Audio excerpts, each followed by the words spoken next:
This one, see if you could find an error if there is an error, right? So first, just look for all the subjects, or not the subjects, look for all the nouns.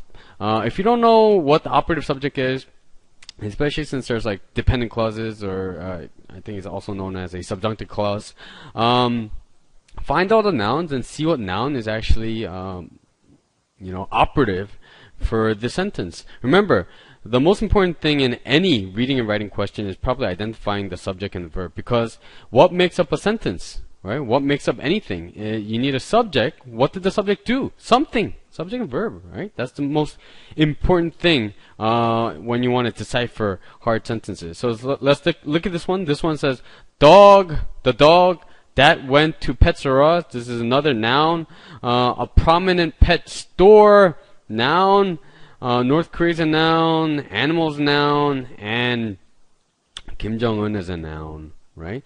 Now, next, find the verbs, right? Find the verbs. So this one says went is a verb, freed is a verb, and aggravating could be a verb over here, although it's actually acting as a modifier, right?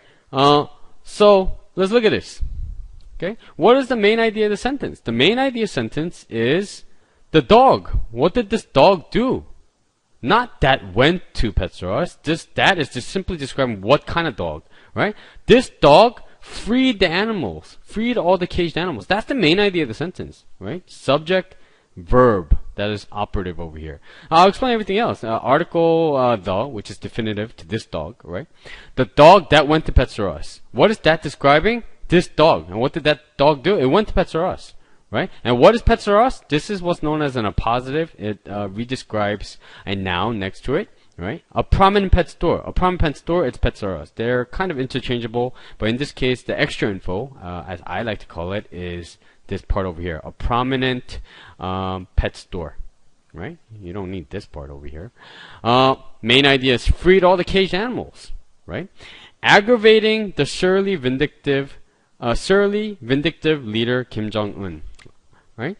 So, what happened? This act of freeing the dog, whatever this dog did, aggravated this guy.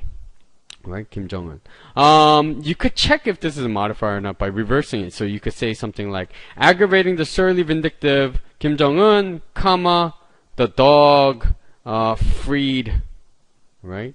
Freed the animals. Right? Freed animals. You could kind of check.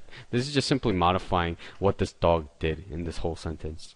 Right? So the main point is simply to look for the subject and then the verb, and then you could probably solve all questions. In this case, there is no error. Right? There is no error because the dog freed. That's the main idea. I simply made the sentence longer because it could be a little bit more confusing.